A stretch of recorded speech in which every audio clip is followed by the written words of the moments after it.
poesia é a maior política pacifista do mundo. Elisa Lucinda. Boa noite. Iniciamos agora este momento literário na modalidade mesa redonda com o tema Poesia Social.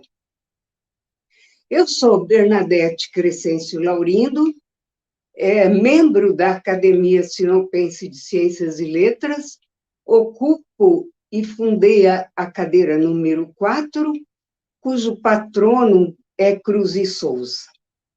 Este programa é resultado de um projeto da Academia Sinopense de Ciências e Letras, idealizado pelo presidente da ASCL, Alex França Aleluia. Pela dedicação e o empenho por esse projeto fantástico, a Academia reconhecida agradece ao seu presidente, Alex. Compõem esta mesa notáveis figuras do cenário das letras, admiráveis, profundos conhecedores desta seara do saber. Antônio Aparecido Mantovani, nosso convidado, prezado, ilustre convidado. Alex de França Aleluia, presidente da Academia Sinopense de Ciências e Letras. Ireneu Bruno Jäger, membro da ASCL, primeiro presidente desta instituição. Antônio César Gomes da Silva, membro da ASCL. A Academia lhes dá as boas-vindas, cumprimentando-os e lhes agradecendo. A Academia agradece sobremaneira ao professor Antônio Mantovani a disponibilidade de participar deste nosso evento, cuja presença nos dá alegria e nos deixa honrados. Aproveitamos também neste instante para agradecer a audiência e a participação dos alunos do professor Antônio Mantovani e do professor Alex Aleluia, que estão apostos a nos acompanhar. Bem-vindos todos. Sentimos-nos honrados e privilegiados com suas presenças. Assim também como agradecemos a todos que estão nos assistindo e que nos acompanham nesta nossa mesa redonda, falando de poesia social. Eu passo agora a expor a dinâmica de apresentação desta mesa. Cada participante tem 10 minutos para expor o seu tema, e numa sequência, um após um, todos apresentarão, tendo cada um 10 minutos para a apresentação. Depois das apresentações, se abrirá espaço para as perguntas, para os debates, as respostas e os debates. As perguntas podem ser dirigidas diretamente a um membro, né, da mesa, ou indiretamente, indeterminadamente, à mesa. Mesmo que seja a pergunta direcionada a um dos participantes, não impede que os outros também entrem na conversa, no debate. A ordem destas apresentações buscou seguir o critério de uma sequência de assuntos entre uma apresentação e outra, uma assim, sequência aproximada, né, em relação aos temas abordados. Eu chamo, então, o primeiro participante, professor Ireneu, que falará sobre a evolução histórica da poesia social.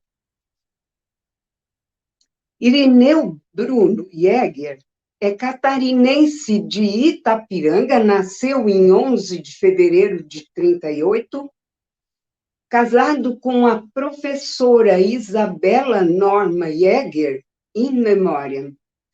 Tem 3 filhos, Paulo, Marisa e Márcia.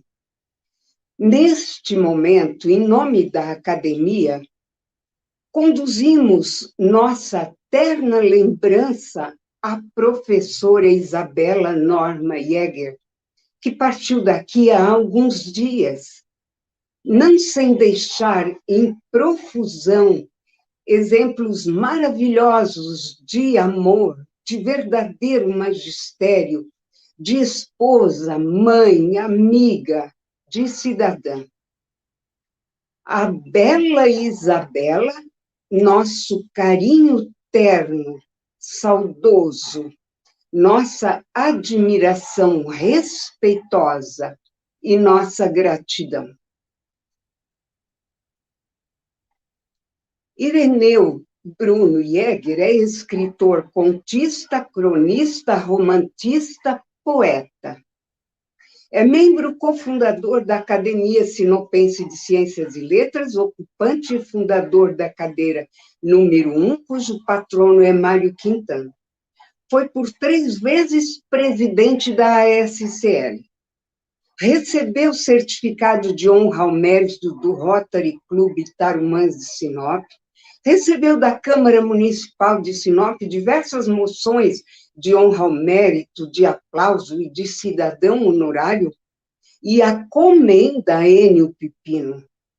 Tem publicado em Diário Oficial um elogio pela boa administração como diretor de escola. É formado em letras pela PUC do Paraná, com uma habilitação em português, latim e inglês e literaturas. Lecionou em Santa Catarina, no Paraná, e em Mato Grosso. Foi professor da Universidade do Estado de Mato Grosso, campus de Sinop. Hoje aposentado, 2 vezes foi eleito coordenador do campus da Unemat Sinop. 2 vezes eleito diretor da Escola Estadual Nilza de Oliveira Pepino. As suas obras, poemas Luzerna, Arabescos, O Rio dos Poetas, Alimentar Sonhos, As Cores do Vento, Balaio de Poesia como coautor, No Prelo, O Estranho Poeta, poemas também. Em Crônicas, um menino apanhava pêssegos, a invenção do garfo, hora de colher. Literatura infantil, para as crianças da minha rua e a Rua das Tílias em festa. Romance, de Brasília a Manaus e Enfim Juntos. Outros, curso básico de português, 2 edições esgotadas. Histórico da Unemate e Vamos Salvar o Caipirês. Comendador, professor Ireneu, a palavra é sua. Boa noite. Boa noite.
Professor, com licença, professor, nós estamos sem som do senhor. O senhor ligou o som? Isso, O microfone? agora tá ligado? Ok, agora sim. Opa, desculpe. Então, no quarto século antes de Cristo, o Esopo, na Grécia, fazia uma poesia social muito interessante, contando as suas histórias que depois se tornaram as fábulas. As fábulas. Ele já dizia, Macaritso mense tetix, ot dendrione pacron, quer dizer, a cigarra e a formiga em grego, mas era escrito em poema. E logo, séculos depois, em latim, o nosso poeta Fedro contou as mesmas histórias e inventou outras junto. Mas não pensem vocês, meus amigos, que aquilo eram umas historinhas de criança. A história, por exemplo, do lobo e do cordeiro, no dia em que ele contou a história em Roma, no dia seguinte ele já estava no exterior. Já tinha fugido porque todo mundo sabia quem era o lobo e quem era o cordeiro, e ele teria a espada no seu pescoço. Então não era uma fábula assim tão de criança como pode parecer. Essa mesma temática foi retomada depois pelo francês e vamos dizer assim, pelo nosso Monteiro Lobato e muitos outros. Naturalmente, o Monteiro Lobato não as contou mais em forma de poesia, mas ele teve um mérito muito grande de colocar essas histórias à moda brasileira. Quer dizer, ele mudou, dando um detalhezinho brasileiro. Por exemplo, a cigarra e a formiga, que sempre era contado como a cigarra é aquela preguiçosa que só canta, que não trabalha, enquanto que a formiga é a trabalhadora. O nosso Monteiro Lobato mudou a história. Quando veio a chuva, quando veio o vento, as formigas disseram: era você que cantava tão maviosamente quando nós trabalhávamos, pode entrar. Então, é a moda brasileira que foi contada. O La Fontaine, lá na França, adaptou as histórias a seu modo também e criou outras muitas. Desta maneira, nós temos uma introdução antiga de 4 séculos antes de Cristo. Até mesmo na Sagrada Escritura, nós temos uma parte chamada de como é que chama? Os Salmos. Os Salmos, na verdade, são poesia escrita em aramaico. Só que, no aramaico, a poesia não é como nossa poesia, com rima, com métrica, com cadência, esta coisa toda. Eles tinham sempre 3 pontos fundamentais que eram repetidos para como que formar uma poesia. No princípio era o verbo era Deus e Deus era o verbo. Sempre tem 1, 2 e 3. Então esta é a poesia em aramaico. Na verdade, a poesia social no Brasil, em Portugal, foi muito levada em conta. Todos nós sabemos, por exemplo, a grande influência que teve o Castro Alves, com o seu Navio Negreiro, o seu poema Os Escravos, uma poesia que levou à abolição da escravatura depois, mostrando a injustiça que se fazia com os nossos amigos vindos da África.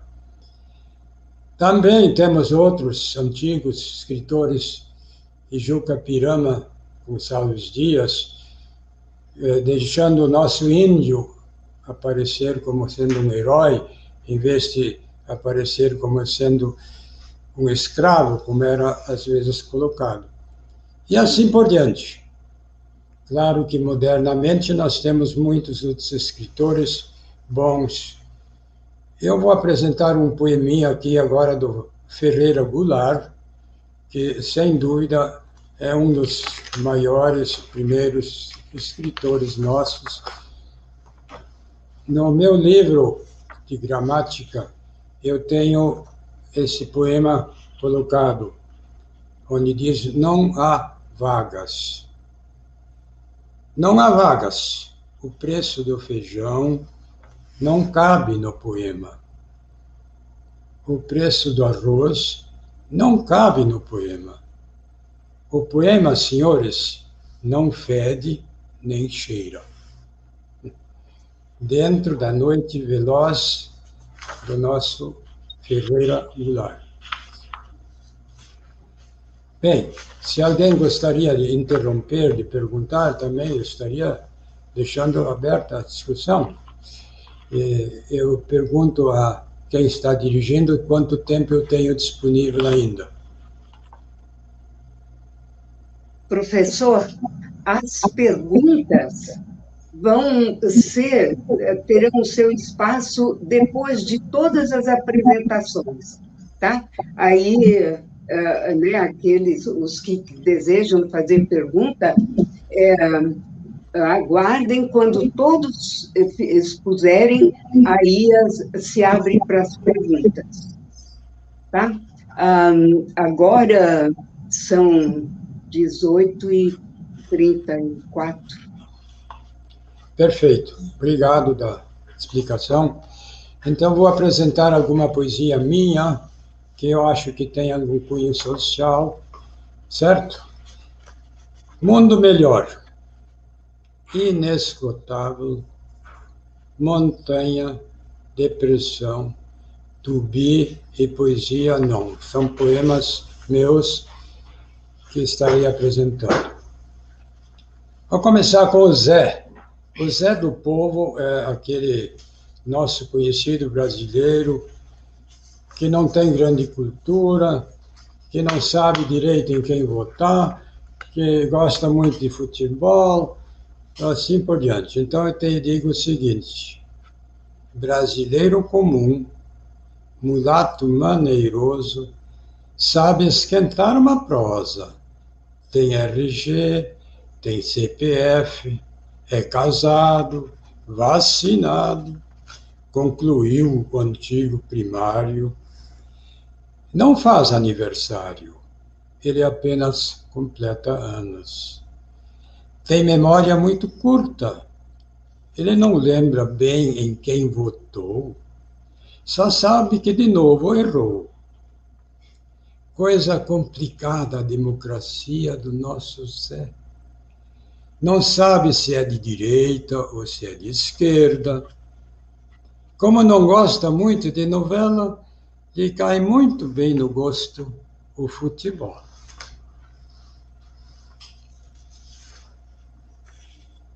Uma vez eu publiquei, há bastante tempo atrás, o O Tempora o Mores. Quem é que disse O Tempora o Mores foi o Cícero, naquelas famosas catilinárias, né?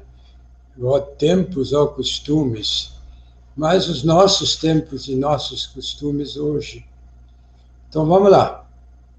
O tempora o mores. Que horas são, mulher? É hora do almoço, mas não tem carne nem osso, não tem fartura. Zé, farta tudo. Hoje, na hora do almoço, não tem almoço. É a situação de muita gente agora na pandemia, quando não tem mais o que comer, é difícil, né? O favelado, então, coitado, né? O favelado que não tem uma vida boa em outros tempos, agora com a pandemia, então está pior ainda. Então, para o favelado, apenas fala. Aí está esgotando, infelizmente, né, o tempo. Sim, ok. Então, vou concluir com o poeminha Sim, famoso, aquele que estava escrito na parede da secretaria lá, ok. certo? O que eu traduzi em várias línguas, né? O Ah, felicidade. Se eras feliz e não sabias, talvez estejas no paraíso e nem desconfias. A gente pode ser feliz hoje em dia também, não é só antigamente. Muito obrigado. obrigada, gratidão, parabéns, professor. Linda, linda apresentação, obrigada. Nós vamos agora continuar a exposição do nosso tema Poesia Social, e agora vamos chamar o professor acadêmico Antônio César Gomes da Silva, que fundou e ocupa a cadeira número 34 na Academia Sinopense de Ciências e Letras, e seu patrono é Gabriel Garcia Marques. As obras de Antônio são O Melhor Lugar do Mundo, poesia infantil, O Repouso das Almas, poesia, O Protocolo dos Anciões, contos, O Sol Mais Quente, microcontos, Eco das Coisas, poesia, Nas Margens da Vida, romance. A linha de escrita ou pesquisa é o norte do Brasil, condições sociais em geral, e a afro-brasileira. A formação é de letras e pedagogia e cursa mestrado em literatura. A linha de escrita, pesquisa é classes sociais, afro-brasileiros, norte, entre outros. A literatura infantil e juvenil, público-alvo, crianças e professores. Com a palavra, falando da poesia infantil de temáticas africanas, Antônio César Silva.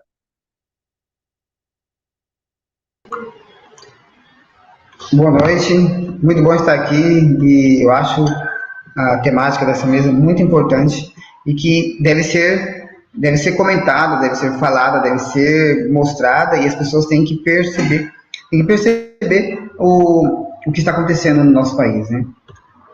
E hoje a gente percebe que há uma crise de identidade no Brasil.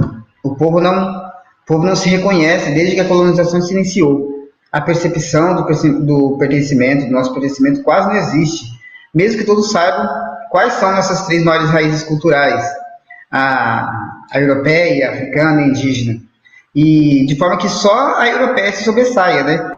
Apesar do negro ser maioria no Brasil, ele segue a religião do colonizador, fala a língua do colonizador, vivencia no dia a dia a cultura imposta pelo colonizador. Se for falar de, por exemplo, uma religião dos nossos ancestrais africanos, ninguém lembra, ninguém sabe do que falava, ou o que era, quais deuses seguiam. Não. Hoje, nós seguimos a religião do colonizador, a religião que foi imposta pelo colonizador, e que o colonizador colocou como a única e verdadeira, né? Como se só a cultura dele fosse válida. E essa crise de identidade em que o brasileiro se vê de forma... essa crise de identidade faz com que o brasileiro se veja de forma distorcida os seus ancestrais. Força o apagamento de comportamentos, costumes, hábitos, de civilizações milenares, as quais nós descendemos diretamente. Isso faz com que a gente perceba essas culturas estranhas, exóticas, distantes. E o colonizador, ele absorve no pensamento do indivíduo tão profundamente que todas as outras parecem deixar de ter validade. Então, a pessoa já não se vê mais como africana, indígena, agora ela se distingue apenas como europeia. A pessoa segue a cultura europeia e a cultura dos seus ancestrais tanto indígena quanto africanos, são esquecidas e apagadas, né? E é capaz até mesmo de discriminar os iguais, valorizar culturas, de rebaixar símbolos identitários, como, por exemplo, o cabelo, né? Em que o liso é bom e o crespo é ruim. Isso é muito comum. Até minha mãe, que vem de uma família fortemente negra, um dia ela se pegou falando de cabelo ruim, e eu falei, mas por que cabelo ruim, mãe? Só porque é cabelo de negro? E esse é o discurso do colonizador, que já entrou dentro de nós, brasileiros, de uma forma que diminuímos e rebaixamos tudo que não é de origem do colonizador. E além de muitas outras vivências, né, do dia a dia que a gente percebe, né? Por isso que é muito importante as literaturas de cunho social, aquelas que fazem que percebemos um pouco do que já fomos, do quanto os nossos ancestrais ainda tinham espaço em suas terras, e de serem eles próprios, né? E uma dessas literaturas é a infantil juvenil, porque ela é destinada principalmente às crianças, e apresenta outras possibilidades, como, por exemplo, as lendas contadas pelos anciões ao redor da fogueira, o que aproxima um pouco mais a criança da sua ancestralidade, né? E isso faz com que a aceitação do que é parte da nossa cultura, do que é nosso, do que o nosso tataravô, nossos ancestrais viviam e que era o dia a dia deles, isso faz com que a gente se aproxime um pouco mais, faz com que a criança se aproxime um pouco mais da sua ancestralidade. Essa literatura, ela faz com que a aceitação do que é parte do que já fomos aconteça com ela, né? Eu vou aceitar isso porque eu sei que isso faz parte de mim. E, consequentemente, isso combate até mesmo o racismo, que é tão presente na nossa sociedade. Parece que não, tem muita gente que diz, não há racismo no Brasil, ou poucas pessoas, mas isso é muito comum. Só não percebe isso quem não sente o racismo na pele, né? Mas quem sente isso, quem ouve as outras pessoas te olhar de uma forma meio estranha, percebe que o racismo é muito forte na nossa cultura, infelizmente, na nossa sociedade atual. E na literatura infantil e juvenil, onde a representação pode acontecer, e onde a criança pode se encontrar, onde ela pode se perceber representada, porque ser representada é um direito que cada pessoa precisa sentir. Antônio Cândido ele já dizia que quem acredita nos direitos humanos procura transformar a possibilidade teórica em realidade, empenhando em se fazer coincidir uma com a outra.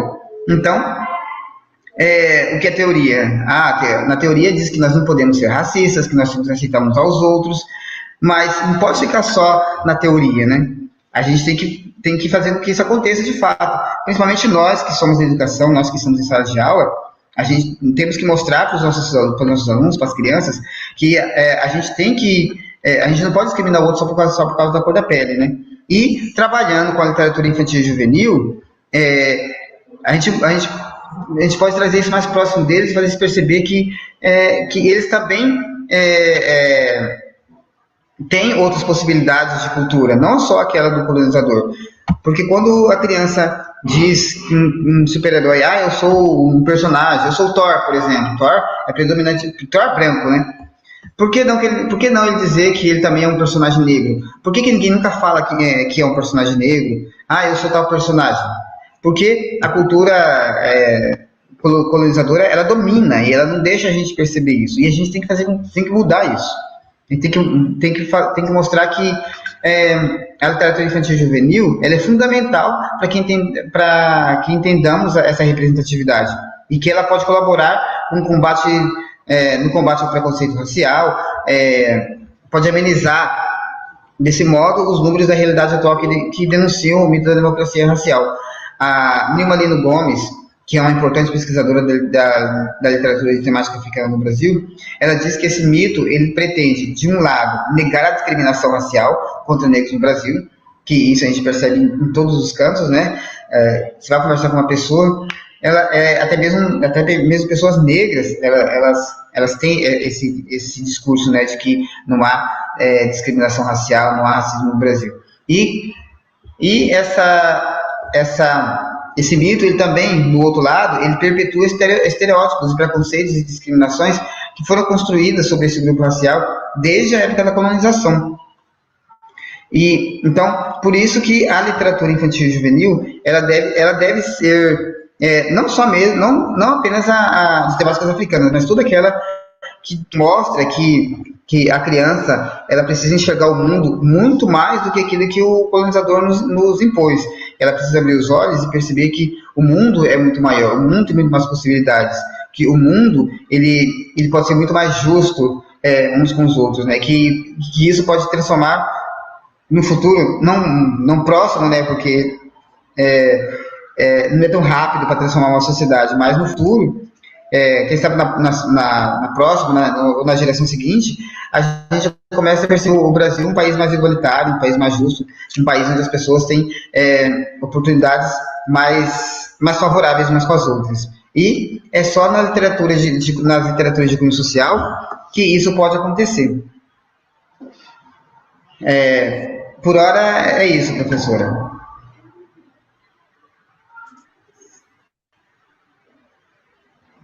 Professor Antônio, membro da Academia Sinopense de Letras, obrigada, parabéns, uma bela dissertação sobre a poesia social e o seu tema, né, da poesia infantil nas temáticas africanas.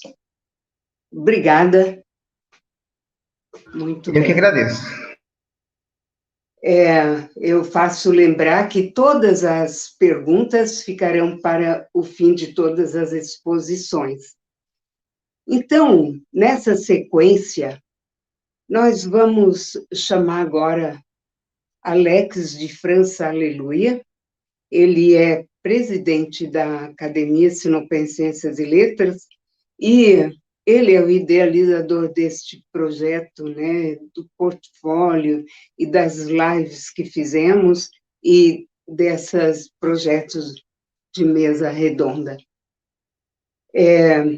Alex de França Aleluia, ele ocupa e é fundador da cadeira número 32 e seu patrono é Joaquim Manuel de Macedo. As obras de Alex, O Aniversário, Rapunzel no Reino das Trevas, Rapunzel no Reino das Fadas, Diário de um Professor, Bolsonaro é Lula, O Pacto dos Inteligentes, Literatura para quem? O Mundo Pós-Pandemia. Na linha de escrita e pesquisa, a educação infantil, a educação, a política, a narrativa aristotélica, a literatura e análise de temas sociais. A formação e especialização em letras, é analista financeiro com ênfase em literatura.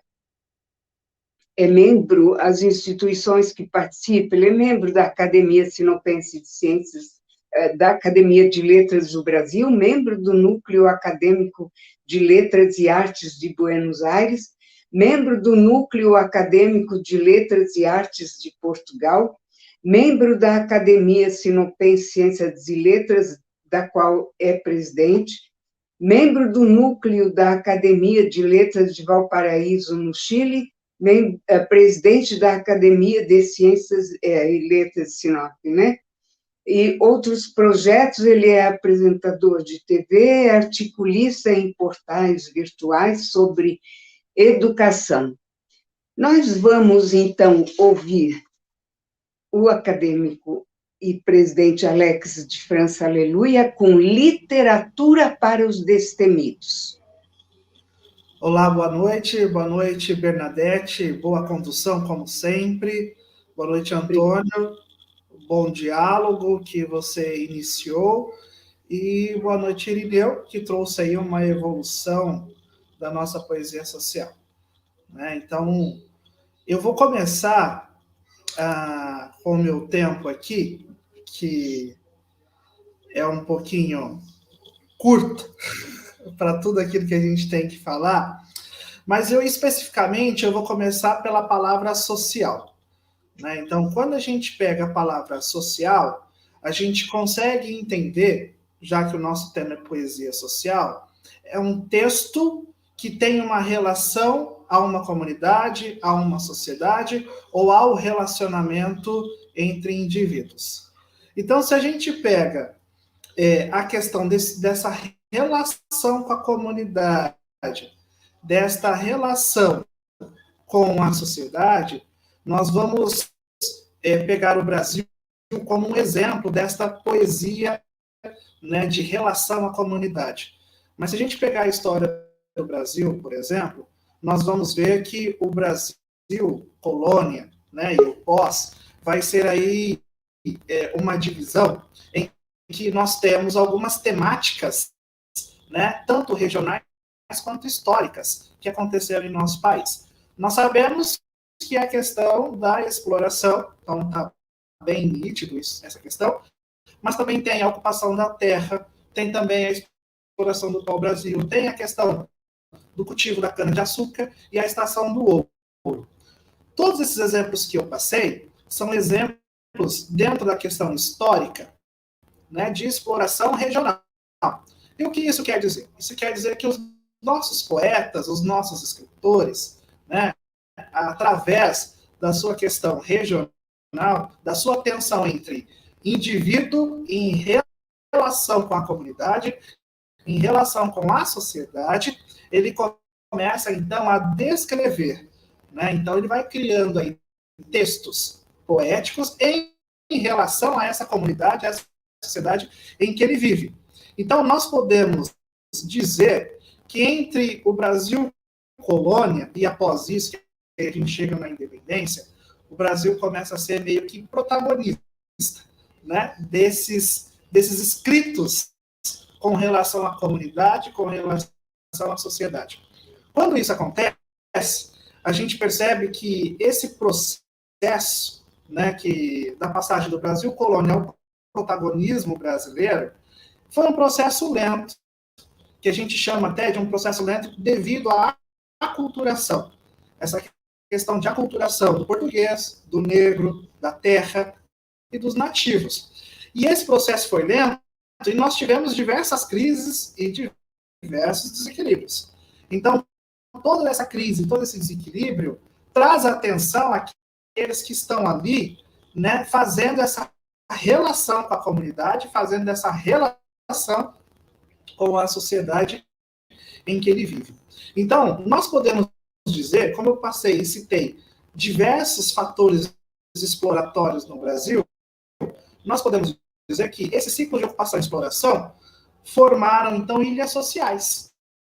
Né? Então, nós temos aí algumas ilhas sociais através da geografia, então nós temos Bahia, Pernambuco, Rio de Janeiro, São Paulo e Minas, né? Com essas prerrogativas que eu passei anteriormente. E, ao mesmo tempo, nós teremos essas ilhas sociais através do tempo. Né? Então, nós temos aí o Brasil colônia, até aí a sua independência, e depois nós temos até a questão do contemporâneo. Com isso, começa-se eu trago uma frase do nosso Máximo Gorki, que ele diz o seguinte, que a tarefa da literatura é ajudar o homem a compreender-se a si mesmo. Então, à medida que há essa tensão entre o autor, o poeta, e a sua comunidade, a sua sociedade, ele também quer se compreender dentro dessa sociedade, dessa comunidade, que às vezes, para ele, não está bem. Né? Então, o texto, né, social, que a gente vai falar um pouquinho dessa poesia, o texto social, ele vai ter essa relação do autor, poeta, com a sua comunidade, com a sua sociedade, né, o que ele está vivendo ali. E aí a gente busca um pouquinho desse texto literário, que é o poema que nós estamos lidando, a poesia que nós estamos lidando nesta roda, que é muito importante, né, para a gente entender um pouquinho melhor. Quando a gente fala de texto literário, a gente sabe que o texto literário, ele abre, né, e dá margens. E aí, também existe a questão da fruição poética, né, dentro do texto literário, da poesia. E o que é essa fruição? Essa fruição a gente pode entender como o desfrutar de algo. Né? Isso não quer dizer que esse texto literário pode ser uma arte sem nenhum propósito, como os parnasianos, ou pode ser uma arte com propósito, né? Engajada, que aí é a palavra-chave, né? Onde o engajamento desse texto em relação à sua sociedade, em relação à sua comunidade, né? E o que a gente entende desse engajamento social fortíssimo? O senhor Irineu, ele leu um poema do Ferreira Goulart, a qual também trabalho com ele no livro Literatura para Quem, que tem um apelo fortíssimo de engajamento social. Né? E o legal desse texto poético é que a gente oscila entre o denotativo e o conotativo. Um entendimento só, por exemplo, não há vagas, nós temos esse entendimento, mas, ao mesmo tempo, ele dá margem, ele traz inferências, a gente tenta buscar algumas coisas. E é aí que está o poema genial, que a gente chama. Né? O que é esse poema genial que nós falamos tanto? É quando duvidamos daquilo que a gente está lendo. Então, quando a gente termina de ler, como o Irineu estava lendo aí o poema do Ferreira Goulart, chega o momento do poema que a gente fala assim, será que é isso mesmo que eu li? Será que é isso mesmo que ele quis dizer? Né? Então, quando o poema começa a trazer essas dúvidas, até daquilo que a gente lê, é o poema genial. Então, o poema ele é meio subversivo. Né? Não, você disse, não disse, não está isso escrito, pode dar a entender outra coisa, né? Que isso é o que do texto poético. Né? E se não tivesse esse belo nessa questão aí de oscilação entre denotativo e conotativo, sinceramente, gente, aí não seria um poema, seria um panfleto. Né? Por que seria um panfleto? Porque é um texto curto, objetivo, você vai ler e fala, não, legal, ótimo, e vai para a próxima. Né? E a ideia do poema, com esse engajamento social, ou, basicamente, com essa relação à comunidade, com essa relação à sociedade, ele precisa ter esse quê? Né? Ele precisa ter essa oscilação. Nós, leitores, precisamos dar o jeito de tentar entender o que realmente ele falou ou o que realmente ele quis dizer. Então, o panfleto não é uma arte. O texto poético, a poesia, ela se transforma em uma arte graças a essa questão. E aí, eu vou concluir a minha fala, que eu tenho um minutinho aqui, que é o seguinte, resumindo tudo isso, a gente entende que o ser humano, né, independentemente da tensão histórica, social, o ser humano, ele necessita de poesia, ele necessita de música, ele necessita de pintura, porque ele precisa conseguir entender um pouco de si nesse universo. Por isso que existe aí esses textos sociais, que fazem essa relação com a comunidade, faz essa relação com a sociedade e faz essa relação entre os indivíduos. Né? Então, isso é muito importante, porque esse quê, né, que a gente fala, dessa questão da poesia social, a gente tem diversos autores que a gente pode depois falar, que nessa tensão quis colocar ali o tempo inteiro a sua realidade, atravessando, lógico, o que a gente chama de subversivo.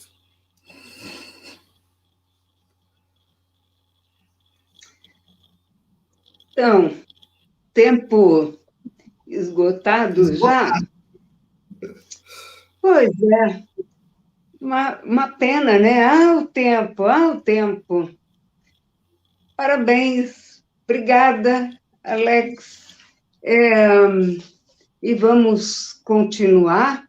Agora, na sequência, é o professor, o nosso convidado, Antônio Aparecido Mantovani. Lembrando que as perguntas, que os debates, as respostas às perguntas virão depois da a exposição do professor Antônio Mantovani, que apresenta agora a poesia social e letramento literário. Antônio Aparecido Mantovani é formado em letras pela Unipar, com especialização em literatura brasileira pela Universidade Católica de Belo Horizonte e mestrado e doutorado em estudos comparados em literatura de língua portuguesa pela USP, Universidade de São Paulo. Participa como coordenador do projeto de pesquisa A Condição da Mulher, representada nas obras de escritoras brasileiras e africanas em língua portuguesa da contemporaneidade. É professor do curso de Letras da Universidade do Estado de Mato Grosso, UNEMAT Sinop, e atua no programa de mestrado profissional Prof. Letras Sinop, e no mestrado acadêmico de PPG Letras, né, de pós-graduação, programa de pós-graduação, curso de pós-graduação. Professor, nosso convidado, a quem agradecemos a disponibilidade de estar aqui conosco e nos honrar, a palavra é sua. Então, primeiramente, boa noite a todos, né? A todas, em especial Bernadette, professor Alex, professor Antônio César, Irineu, né? Como o tempo é bastante limitado, então eu já vou direto ao tema, a minha proposta, ok? E aí, a primeira ideia que eu tive, falei, então vou falar um pouquinho do letramento literário, porque falando do letramento literário, eu estou falando, né, do trabalho social, da função social da poesia, da literatura, né? E aí, eu acho que eu posso começar até pela fala última do Alex, quando ele chamava atenção, agora há pouco, dessa necessidade, né, que nós temos da poesia, que nós temos da arte, e isso nos leva a um texto do Antônio Cândido, né, conhecidíssimo, quando ele fala da literatura e a formação do homem, né? Agora há pouco, o Alex ele falava, né, que o texto literário, enfim, né, que ele ajuda o homem a compreender a si mesmo, né? E é nesse caminho, né, que eu penso mesmo, ali no Antônio Cândido, no Rio do Cosson, entre outros, né? E é por isso até que o Cândido bate muito em cima disso, né? A literatura, ela torna o homem mais humano, né? E aí, dessa última fala do Alex, como eu estou dizendo, eu me lembrava da literatura e a formação do homem, do Cândido, quando o Cândido ele vai falar de 3 funções da literatura, que é a função psicológica, a função formativa, né, e a função social, né. Então, nessa função psicológica, então, ela vai surgir o quê? Dessa necessidade universal que o homem tem de ficção e fantasia, né? E o Cândido vai chamar a atenção que isso ocorre tanto no mundo primitivo quanto no mundo civilizado, né? No infantil, no adulto, do analfabeto, o instruído, enfim, né? E ele chama a atenção que as formas mais humildes, por exemplo, é a anedota, o trocadilho, a adivinha. As mais complexas, o canto folclórico, né? As lendas, os mitos, né? No mundo civilizado, falando do Cândido, né, temos as formas impressas, né, o livro, enfim, não é? E o Cândido vai chamar, olha, de todas essas, a literatura, ele chama a atenção, é a mais rica, né? E aí, na função formativa, né, o Cândido vai chamar a atenção que é dessa ligação, então, né, que ela tem com o real, né? A literatura, né, ela exerce essa segunda função, e ela atua, né, como um instrumento de educação, de formação do homem. E por que educação do homem e formação chama atenção o Cândido? Porque ela esconde realidades, né, que a ideologia dominante ela tenta esconder, né? Agora, ele chama atenção também, né? A literatura, ela forma, né, não segundo a pedagogia oficial, também com seus altos e baixos, evidentemente, né? Mas ela tem uma forma, né, intensa, humanizadora. Ela enriquece, ele diz, a literatura ela não corrompe, né, nem edifica, diz o Cândido, porque ela traz livremente, né, o que nós chamamos de bem e mal, né? Ela humaniza no sentido mais profundo. Por quê? Porque ela nos faz viver, né? E através do texto literário é que nós vivemos o outro sem ser-lo, né? Sem ser o outro. Então, você não precisa, né, passar exatamente pelo outro pelo que o outro está passando, para que você viva isso, você passa isso através do texto literário.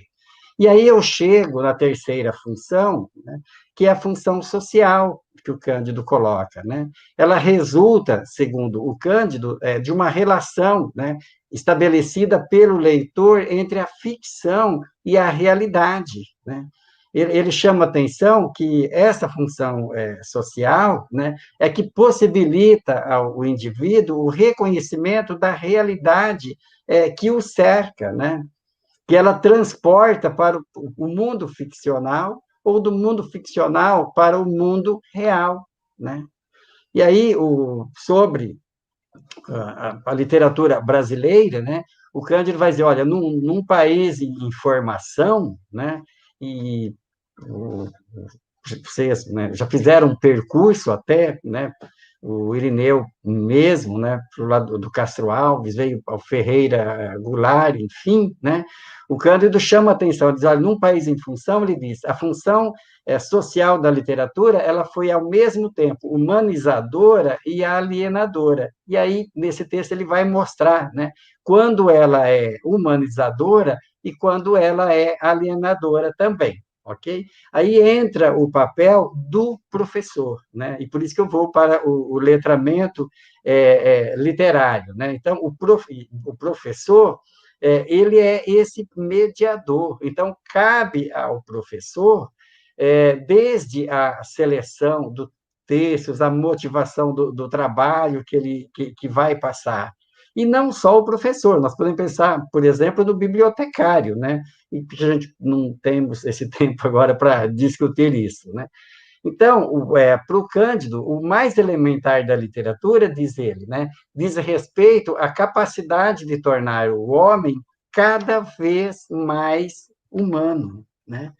E aqui, pensando na poesia e do trabalho da sala de aula, aí eu passo rapidamente também, né, pelo Helder Pinheiro, professor Helder Pinheiro, que inclusive já esteve em Sinop há algum tempo, né, trabalhando com a disciplina no curso de especialização, né, e ele tem um livrinho, né, dizendo isso de uma forma muito carinhosa, e já, inclusive, há tempo foi editado, que é Poesia na Sala de Aula.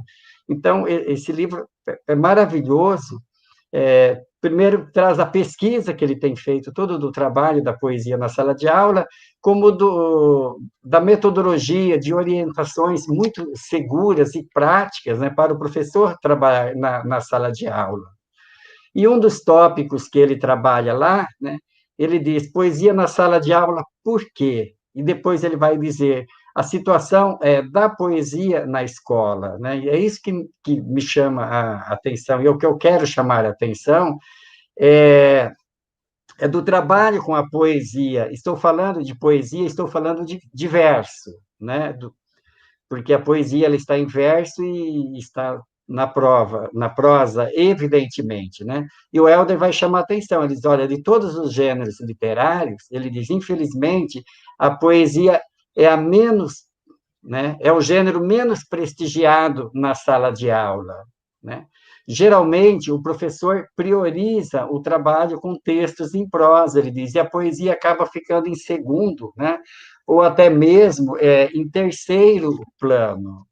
E numa das pesquisas que ele faz, em contato com grandes escolas, ele solicita, né, a indicação dos livros adotados e tal, e o que chama a atenção do Helder é que em nenhuma delas havia a adoção de um livro de poesia. Então, o professor trabalha com versos em sala de aula, mas geralmente são poemas soltos, como os livros didáticos fazem. Então, ele adota um livro de crônica, ele adota um romance, mas quando ele vai trabalhar com poesia, geralmente, né, o Helder chama atenção, ele trabalha com poemas soltos, né? E principalmente quando nós falamos do ensino fundamental, ali do quinto ao nono ano, né? E isso é muito preocupante. E se estamos falando aqui, por exemplo, da função social da poesia, né? Ele chama atenção também que a gente não pode cair no didatismo emburrecedor, né? No moralismo, que às vezes o professor confunde com isso, né? Porque o texto poético ele não pode servir, evidentemente, de pretextos moralizantes, né? E aí a gente lembra, por exemplo, o teórico e tal, o Eliot, né, que ele diz que a função essencial da poesia, ele diz, está no prazer, né? Está no prazer. Então, eu acho assim, uma função social da poesia está no próprio acesso à poesia, né? Esse é o papel do professor, permitir, levar, fazer com que o aluno tenha acesso à poesia. E desse acesso, né, à poesia ao texto literário, aí não tem como não se lembrar também do Antônio Cândido, né? Num texto conhecidíssimo, que é o Direito à Literatura, né?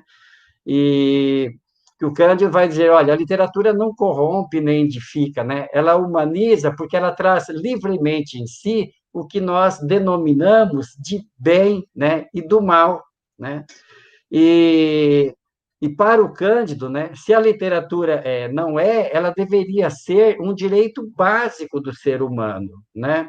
E ele chama a atenção que a falta, né, dos estudos literários, a falta do acesso à literatura, o Cândido chama a atenção que, para ele, é uma mutilação na formação do homem. Você não ter essa capacidade de ler um texto literário, de compreender, não é? O que está sugerido, de interpretar, que aí eu estou pensando nessa segunda leitura, que é o que está nas entrelinhas, o Alex chamava agora há pouco, atenção, você lê, você fica, será que é isso mesmo? Será que é isso, não é? É o que eu sempre falo para os alunos.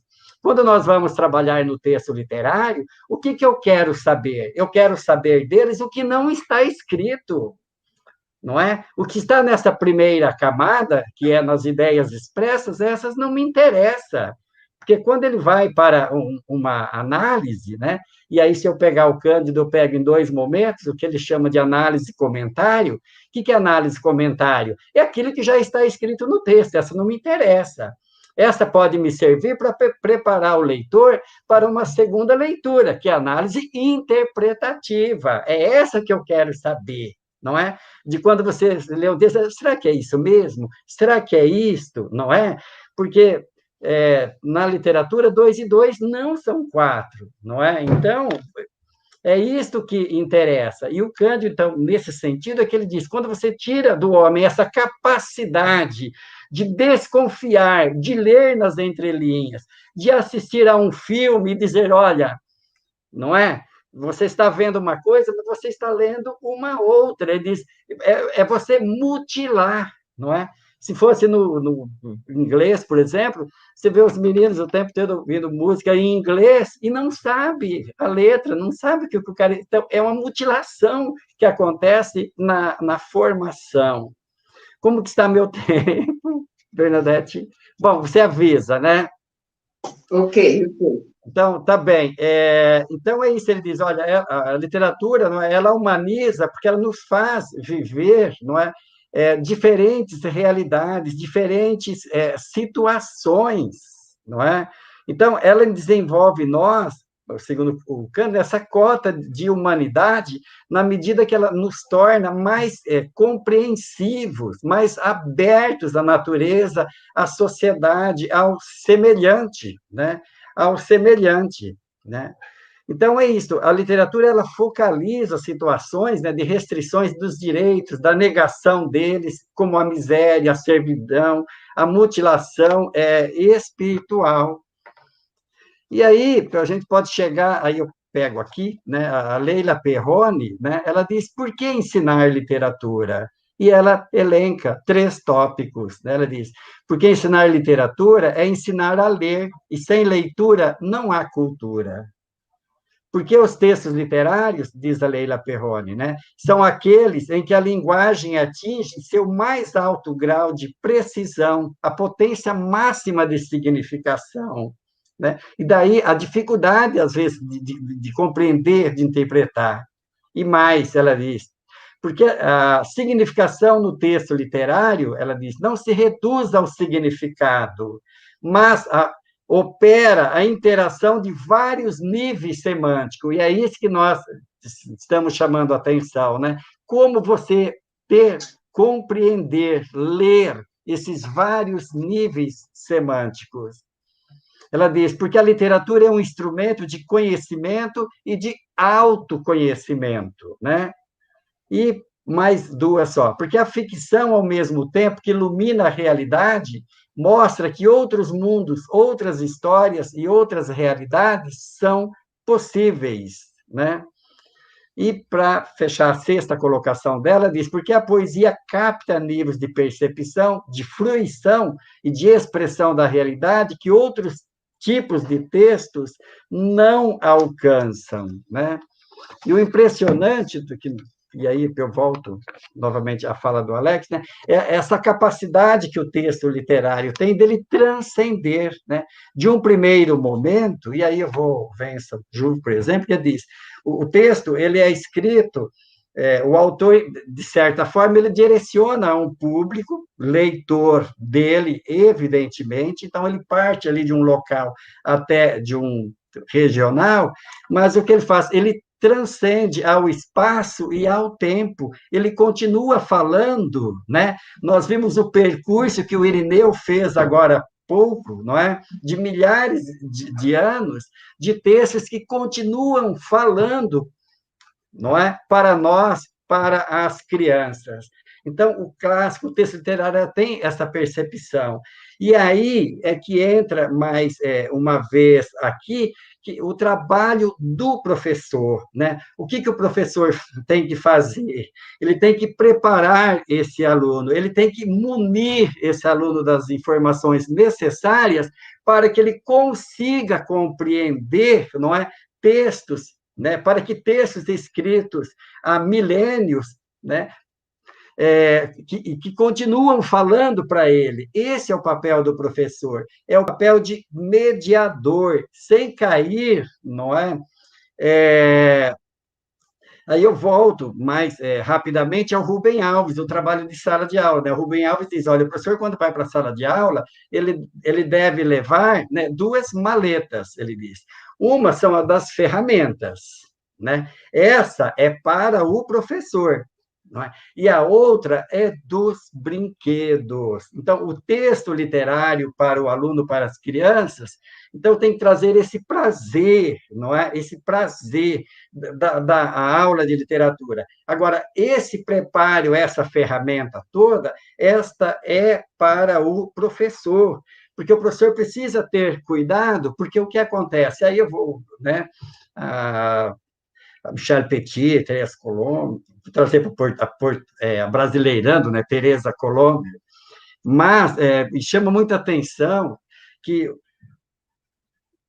nos anos iniciais, não é? Os alunos, quando eles têm acesso à poesia, enfim, versos, mesmo com um professor que não é, geralmente não é formado em letras, o texto ele é tão forte, né? O texto literário, que encanta a criança, ela se apaixona pelo texto literário, pelas lendas e, enfim.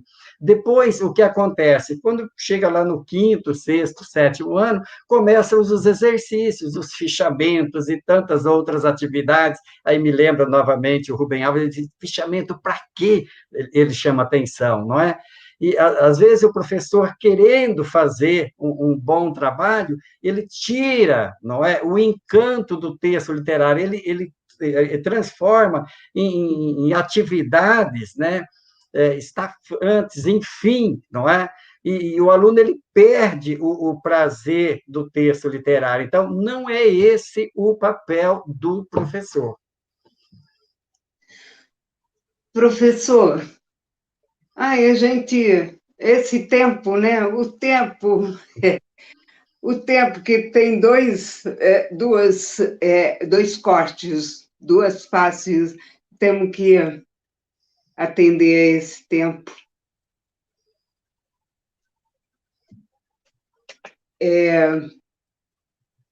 Nesse momento, nós vamos passar. É assim, poderíamos ficar com os quatro aqui, e quando está chegando aquele, né, o tempo acabando, a gente já vai ficando com pena, vontade de segurar lá os ponteiros do relógio. Nós temos algumas perguntas. Obrigada, professor Antônio Mantovani, obrigada ao professor Ireneu, Alex, Antônio. Muito obrigada. Partiremos agora para as perguntas. Eu estou com um pouco de dificuldade de conseguir ler as perguntas. Altair Sofientini.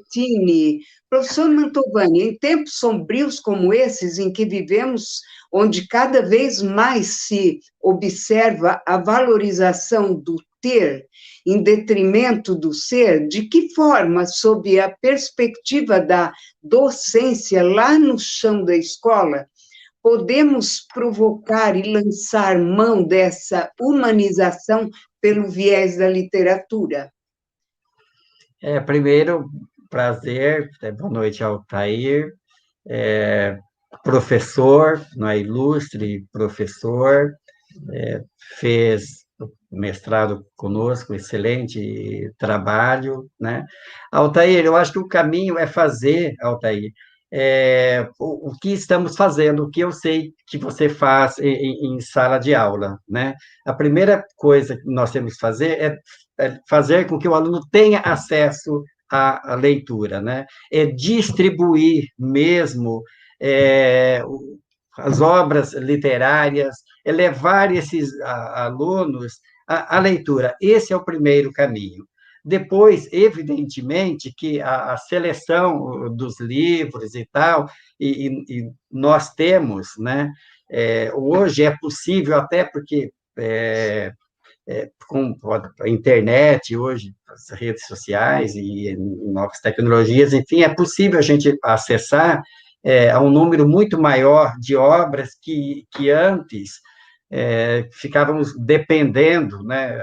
Eu me lembro quando comecei a trabalhar no ensino médio, pedia pelo correio livros da Ede Ouro, né? Passava uma listinha na sala de aula, cada bimestre, cada aluno lia um romance.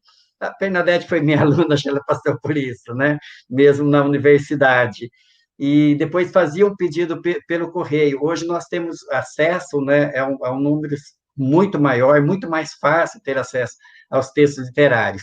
Então, acho que o primeiro caminho, é o que eu sempre falo, é distribuir livros, e isso não é novo, é permitir com que os alunos leiam, né? Que leiam bons textos. E esse é o papel do professor, né? Do professor estar preparado e possibilitar, não é? Essa leitura. Eu acho que é o primeiro caminho. Mas pode perguntar mais, Altair, do que não ficou os outros colegas. Os outros participantes querem também fazer algum Podem comentário? também, sim.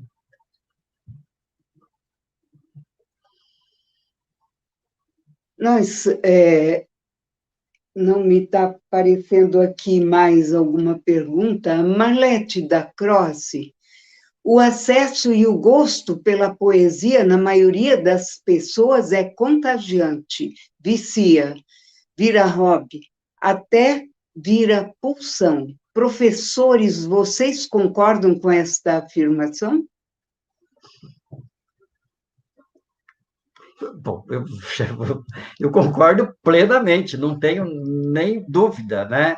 E aí eu lembro de novo do Rubem Alves, que ele diz, olha, não é nem hábito, ele fala, o hábito a gente pede de escovar os dentes, a gente escova porque precisa, não sei o quê. Não é? Então, isso é contagiante mesmo, não tenho nenhuma dúvida. E quando eu citava agora o nome de alguns críticos, em todos os estudos que a gente encontra, né, que os alunos lá no início, nas séries iniciais, no contato com boas obras, enfim, eles se apaixonam pelo texto literário. E aí vamos para o Cândido, nessa necessidade que a gente tem de fantasia, de ficção, não é? Isso nos preenche, não é? Isso nos preenche. O ser humano tem essa necessidade. E agora, o que eu chamava a atenção é ter esse cuidado para manter isso, porque muitas vezes, e eu bato muito em cima disso, não é? O aluno, quando ele chega no quinto, no sexto ano, que às vezes ele tem um professor formado em letras, às vezes nas séries iniciais nem é, aí começam as cobranças e às vezes afastam o aluno do texto literário. Eu costumava brincar na sala de aula e dizia, olha, se o Camões soubesse que quantos, né, cidadãos foram reprovados em concursos, não passaram, não é, em vestibulares para fazer análise sintática dos Lusíadas de Camões, numa prova de um concurso, talvez ele não teria escrito essa obra, né? Não foi para isso que ele fez. Colegas, eu passo para vocês a palavra. Eu vou complementar a sua fala, professor Mantovani. A gente sempre até brinca um pouquinho, a gente fala assim, a literatura sensibiliza pelo fato. Então, a história conta o fato. Nós tivemos aí a escravidão, por exemplo. E aí, se você pega Castro Alves, como vocês citaram aí o navio negreiro, você vai se sensibilizar pelo fato. Né? Então, a sensibilização está no ser humano. Então, acho que essa capacidade de refletir sobre as angústias, as aflições, né, que nós temos, faz com que tenhamos aí uma humanização, que é o que você falou há pouco. Então, a literatura, ela faz essa sensibilização e quando é aquilo que você falou, vai brincando com a poesia, isso é aquilo, né?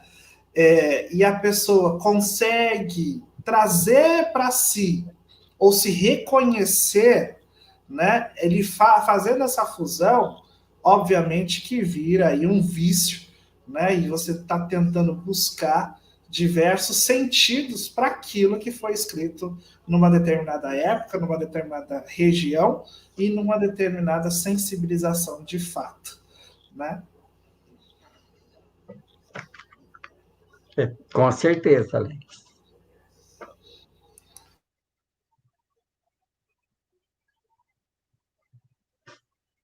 Nós temos aqui a pergunta de Carol França. Professor Antônio César, você acredita que a colonização no Brasil prejudicou a escrita da literatura em nosso país? Ou seja, se não fosse esse contexto histórico, teríamos mais obras escritas por negros e indígenas? Professor Antônio. Prejudicou e ainda prejudica, né?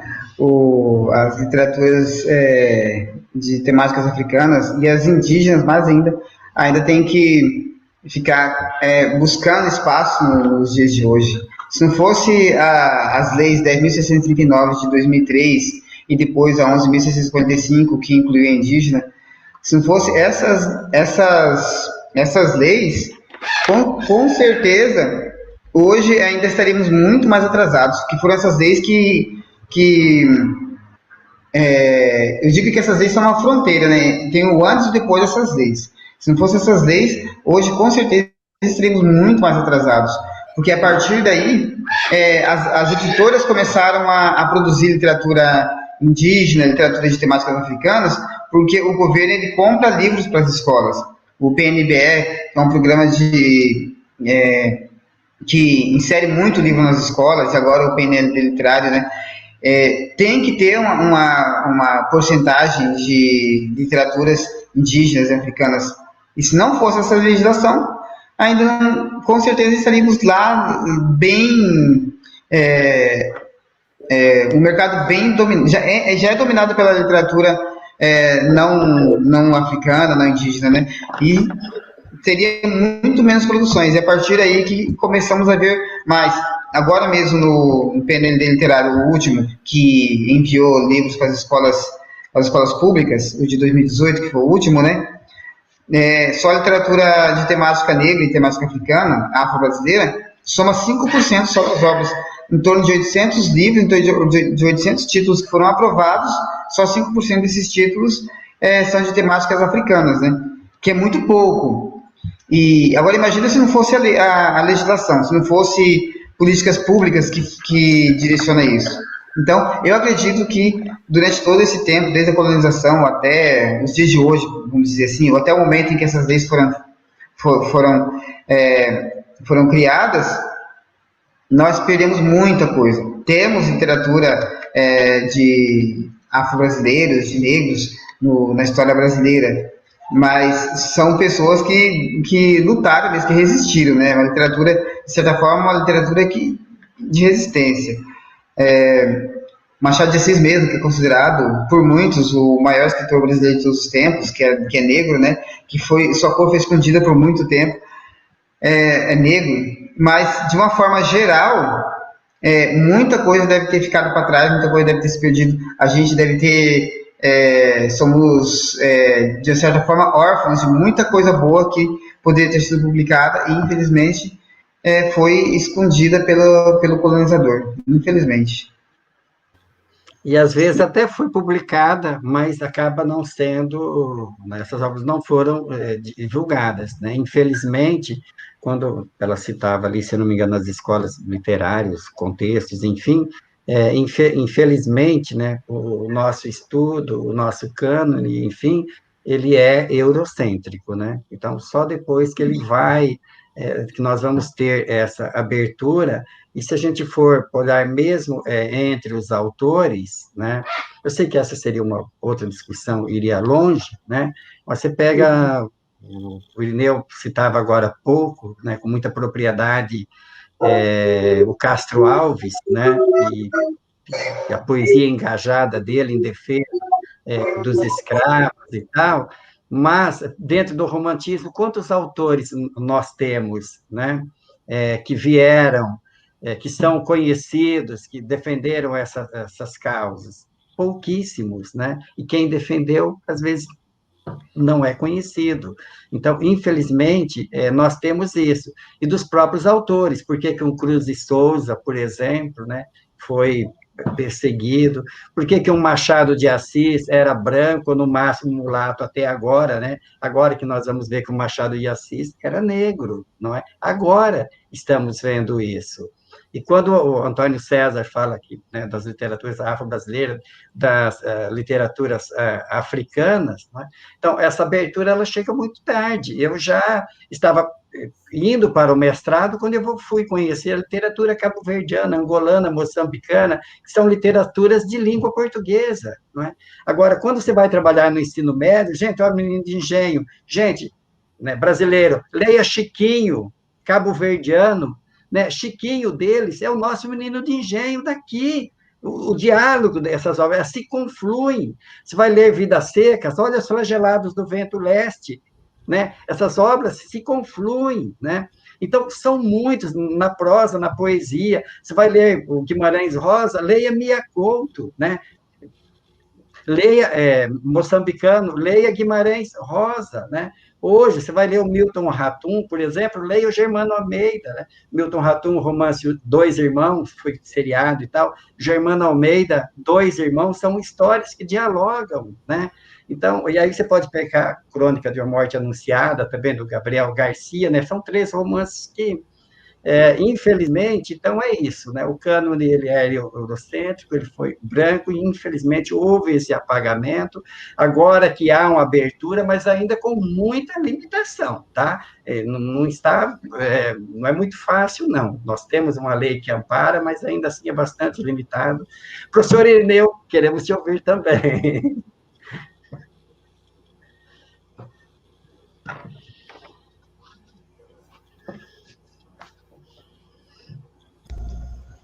A minha pergunta é para o professor Mantovani. Muito se discutiu sobre um poema encomendado. Se alguém faz um poema encomendado, pode considerar poesia?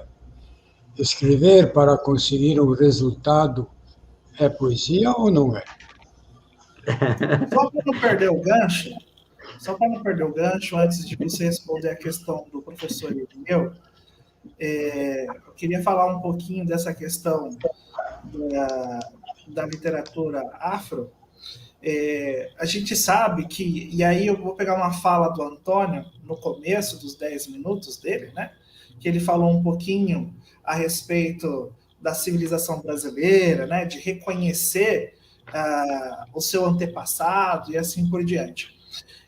A gente sabe que a literatura no Brasil, desde o seu Brasil colônia aí, ele é para um grupo seleto, né? Então, agora que nós estamos basicamente quase democratizando, vou usar essa palavra, mas não sei se ela se encaixa agora, mas quase democratizando.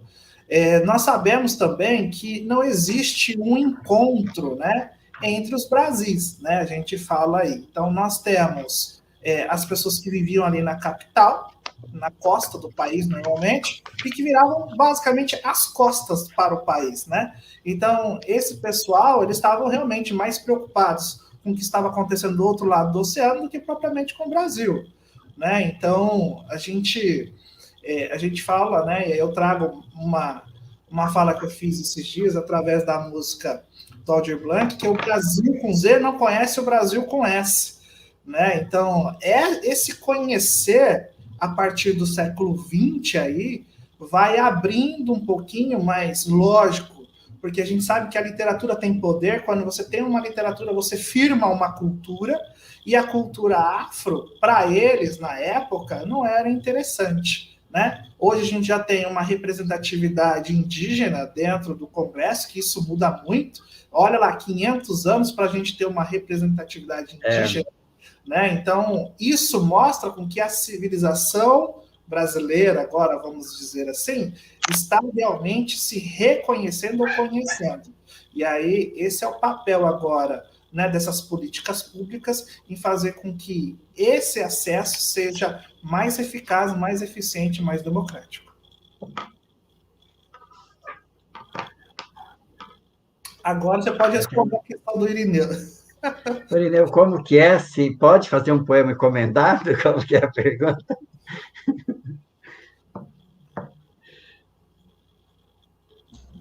Professor Mantovani, muitas vezes temos dúvida se uma poesia encomendada é poesia.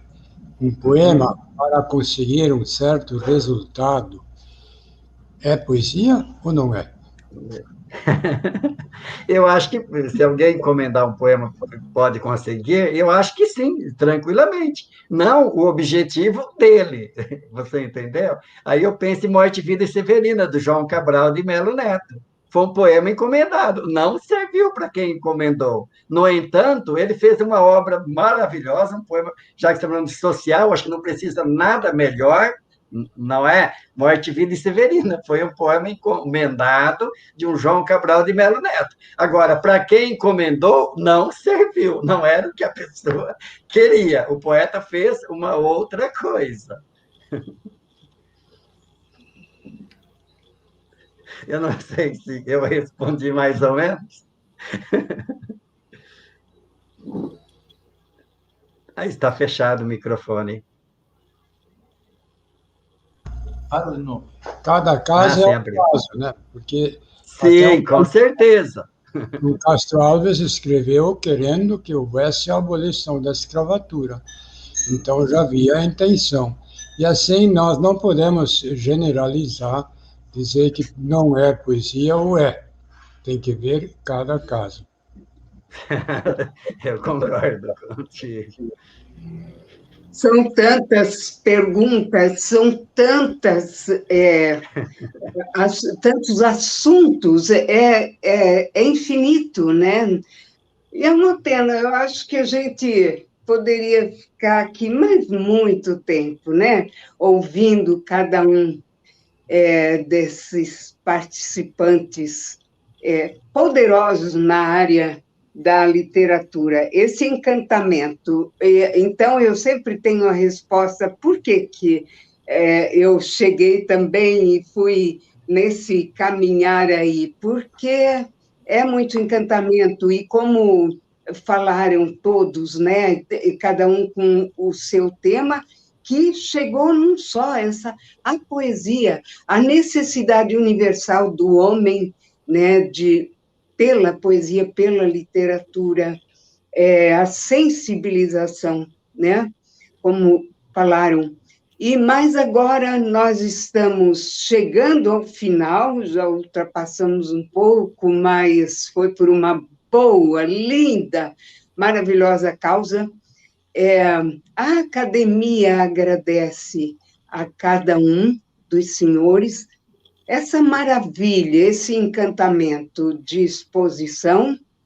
Agradecemos ao nosso querido convidado, ilustre convidado, agradecemos ao presidente Alex por este projeto maravilhoso, essa ideia fenomenal, professor acadêmico Antônio, professor Ireneu. Que pena, mas temos que terminar por aqui. Muito obrigada aos participantes, os que estão nos ouvindo, os que estão nos assistindo. Surgiu uma pergunta ali agora, mas eu creio que não há mais possibilidades, né, de estar desenvolvendo. Quem sabe essa seja, né, a primeira etapa de uma. Quem sabe? Fica aí o convite e a proposta, né? Porque todo esse encantamento é o que realmente o homem precisa, é uma necessidade universal.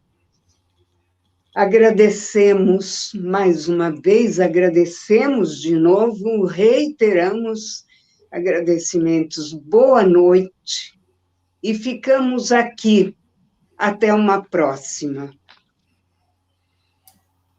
Boa noite. Boa noite.